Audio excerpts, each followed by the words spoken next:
Hello and welcome, I'm Zombie Kitty, and welcome to, I guess, a review video. I haven't done one of these in a really long time, and usually I did it for like films and TV shows, but I have been playing the Croc remaster over the past week. This did come out last week, and I wanted to talk about it. If you want me to do like a playthrough of it, I was thinking of doing like, you know, a video where it's just like, here's the full game in one video. I'm debating on doing that once the PS4 collector's edition that I pre-ordered comes in, but it hasn't arrived yet. So I've been playing it on the Switch Lite. And yeah, I just wanted to talk about it and say my thoughts on it. So firstly, if you don't know what this is, Croc Legend-of-the-Gobbos is a platformer game. It was released on the PlayStation 1 in the late 90s, and you play as a little crocodile who has to save his friends. You go across 5 islands, and yeah, go through each level, complete the 5 islands, get all the Gobbos, collect the puzzle pieces to unlock the 5th island, and defeat bosses. So very much like Crash Bandicoot or Spyro, that kind of platformer. And this is one that I grew up with when I was about 6 or 7. This is like one of my first PS1 games to play. So I am very nostalgic for this one. And I did actually play the original game last year on the channel for its 27th anniversary. I know, a weird number, I know, but I did actually play it last year on the channel, on the YouTube channel. So that is around somewhere on the videos tab. But this originally was proposed to Nintendo as a collab project where you played entirely as Yoshi. And after Nintendo backed out of the idea, Argonaut Games, who are the developers, ended up going off and making this into their own game. So what do I think of this? I think Argonaut Games have done a fantastic job at remastering this. It's amazing, and this is always a game that if ever a game needed or deserved a remaster, I've always said it's this one, because visually it looks amazing. It's really, really beautiful and really pretty. The soundtrack is gorgeous, and it's a really fun game. And yeah, this is one, like, even I uploaded my behind the scenes episode on CrocLegendoftheGobbos, which was a podcast episode that I did originally like 8 years ago. And even then I was saying like, this deserves a remaster or a remake of some kind. So this is something that I've been wanting for a very, very long time. And I'm really, really glad that it's finally out. And yeah, it's fantastic. I think the upgraded or updated graphics are fantastic. They're beautiful.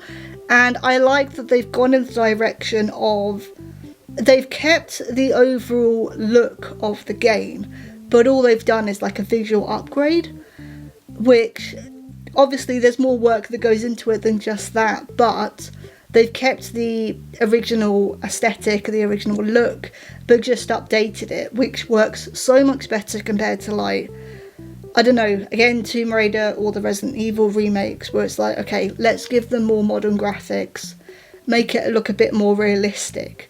That's not what this is. That's not what that deserves and what it should be. So I think the direction that Argonaut Games have gone for this game really, really works. The controls are also updated too.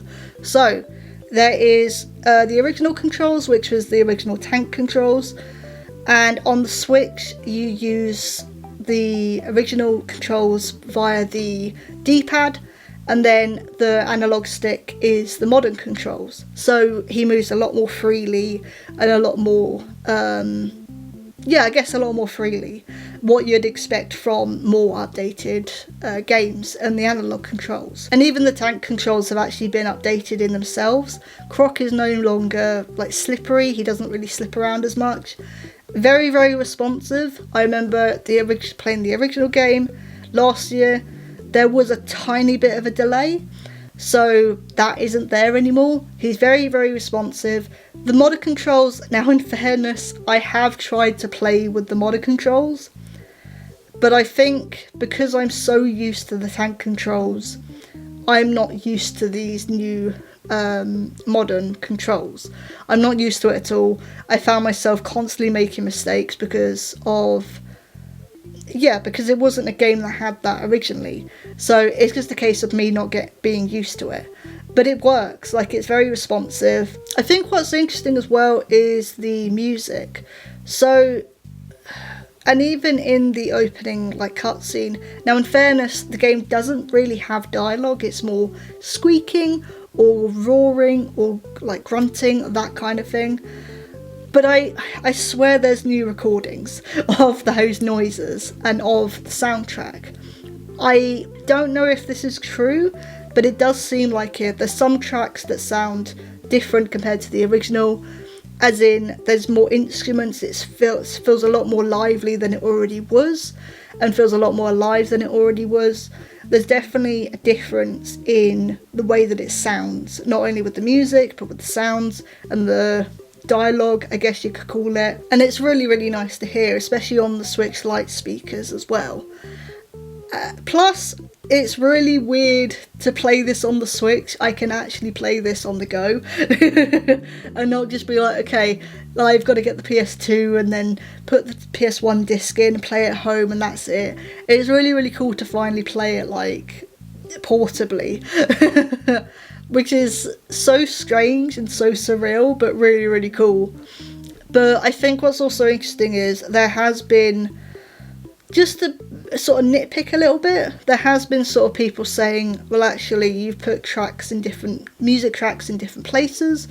Some of the music tracks don't seem to be there at all. And yeah, I did notice this, especially on the second island, which is the ice island. I did notice this as well, where I was expecting some of the music tracks to be in that area and they weren't. Which at first I thought, me having the nostalgia glasses on, I thought, oh, that's disappointing. But then I kind of had a step back and thought, well, actually, in each area you go through these doors that take you to the next section of that level. And I feel like the change in the music per level and per area within that level is actually to make the transitions between the music easier and a lot smoother. I definitely noticed, like, when you go through a door, it will go, the transitions are a lot smoother between those pieces of music, and I think that's why they've changed it a little bit. It does seem like all the tracks are there, they're just in different places to make that smoother, and to make it more, sort of, that transition more pleasant to listen to. Because this is the thing I was actually also impressed with.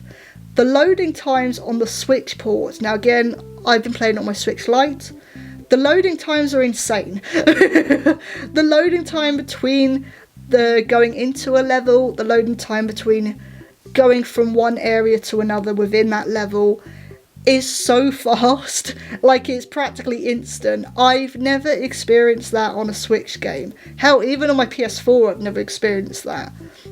It is practically instant. So again, going back to the music again, I know I'm repeating myself by this point, but going back to the music quickly, because the loading times are practically instant, the transitions need to be instant as well. So while originally, I was kind of wearing my nostalgia glasses and going, well, hang on a minute, that area doesn't have that music anymore, it does make sense actually why they've done that. So it's nitpicky, but it does make sense at the same time. But yeah, the loading times of this game is incredible. I'm still so impressed. I'm like, oh, we're here now. It's just loaded very, very fast. Even the other controls, going back to the controls again, even the controls like the swimming controls and the ice controls are a lot easier because the control scheme has been tweaked, it's been refined and polished. That is so much easier now. I've always found, especially the underwater levels, to be quite tedious, but with the remaster, it's so much better. It's a lot more enjoyable because of the new controls as well, and that's not just for modern, but that's also the tank controls. Like what I was saying earlier, everything's been tweaked, everything's been improved, because they've got this second chance now to be like, okay, what didn't work, what does need to be kept but just tweaked a bit, what needs to be improved. And I'm glad that the Argonaut games kind of took this opportunity to be like, okay, let's improve things a bit, let's go back, keep what worked already but improve upon what can be improved, as it were. And yeah, with this being a visual remaster as well, the visuals are once again really gorgeous, and I'm glad that they kept that general look of the game. They've kept that general aesthetic of the game, which is really good. And I'll put up some images of here so you can see a couple of the levels. But yeah, it's really, really pretty, it's really gorgeous. But what I also like is that even within the game, like, you can change the visual settings. This is going to be where I start to go into stuff outside of the main game, because this is not it, by the way. It's not just, oh, we've remastered the games and that's it. There's a lot more to this. It's insane. They've really taken this opportunity to be like, okay, let's actually, you know,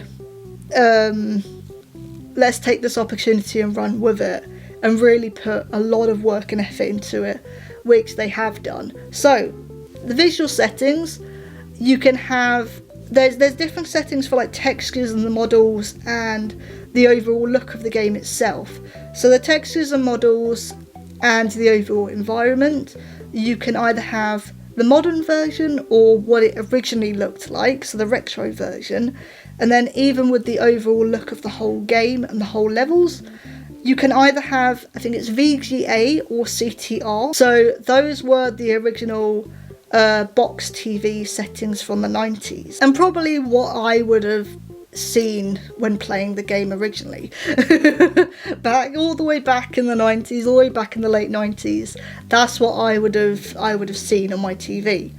So it's really, really cool that not only you can play and control things in the new way, in the modern way, but you can go back and be nostalgic, not just with the controls, but also in the way that it's visualized as well.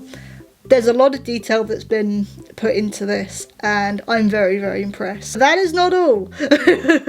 So I said there was a bunch of other stuff here as well, and there is. I'm not going to go too much into this as well, because I actually want to keep this section as a bit of a surprise, but I'm just going to tell you like what else is included aside from the game. So it's not just the game, but there's also something called the Crocopedia, which is to do with like behind the scenes stuff, the making of the game, stuff that could have been, so like concept art, original game design, what were levels, what did they have that no longer exist. There's a whole section to do with the Japanese promotional material. There's a whole section to do with the proposed TV show that was going to happen, and as well as interviews with the dev team and other people involved with the original game and with the remaster. So I'm not going to go too much into all that stuff, because again, if you're interested in this, I want you guys to experience this blindly. Yeah, there's a lot here aside from just the game,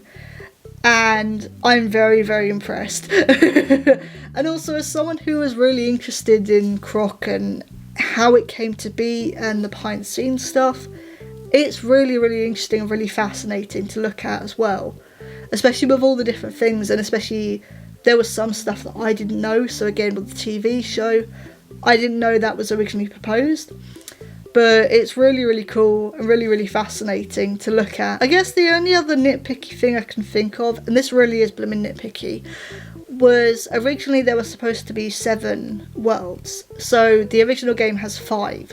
So the original promotion did say the remaster is going to have 2 extra islands, and it doesn't. So I'm wondering what happened with that, what that originally was. That would have been interesting to see, but it is a shame that that's not the case anymore.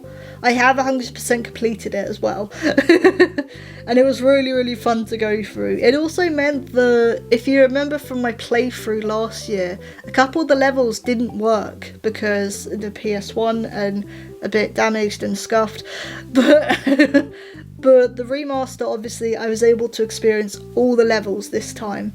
So yeah, it was definitely interesting to play levels that I hadn't played through since I was a kid, but also really, really fun. I think this is a perfect remaster. There is while I don't feel that some games should be remastered so quickly, I do think that some games deserve the remaster, if not for the nostalgic aspect, more for the keeping and archiving of these games that people have forgotten about. Like, Croc is definitely one where people go, oh, I don't recognise that, and then they see it visually and they go, oh yeah, I haven't played that in a long time, I remember that. So it really feels like that kind of game, and it deserves more spotlight. It deserves the limelight more. But this is really a perfect remake, and it's not just a perfect remake, but also it has some really, really interesting behind the scenes details in here as well, which it was a lot more than I was expecting it to be. Like, a lot more than I was expecting it to be. But it's really, really cool that that's also in here as well. It's really fascinating. I think if you do want to get into Croc, this is the perfect way to do it. I mean, for nostalgia, if you want to go back to the original, you know, feel free to do so, but I think this remaster is the perfect way to play Croc. I'm really hoping this does well, because I think Argonaut Games have said if this does well, they will look at remastering Croc 2, which I think would be really interesting. So I hope this does well. I really hope this does well. But yeah, this is on the Nintendo Switch, this is on PS4 and PS5, and I think this is on Xbox and PC as well. So essentially all the consoles. But yeah, if you do want me to do a video where I just play the whole game in one video, I will do that. I do have to wait for the collector's edition for my PS4 to arrive. I think they're about to ship at some point this month, but I'm not entirely sure. But yeah, I've got to wait for that first. This didn't really have any structure. I more just wanted to gush about this game because I've been playing this over the last couple of days, and yeah. The more I played it, the more I was like, I have so many thoughts. I have so many thoughts, and pretty much all of them positive. So this was originally going to be a different video, but Croc is taking priority. Croc is taking priority. If you're interested, I would really recommend Croc Legend of the Gobbos remaster. It's perfect. It's a perfect remaster of the beloved gem.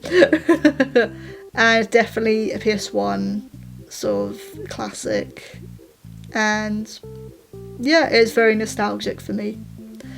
But thank you all for watching, and I will see you all soon. Bye!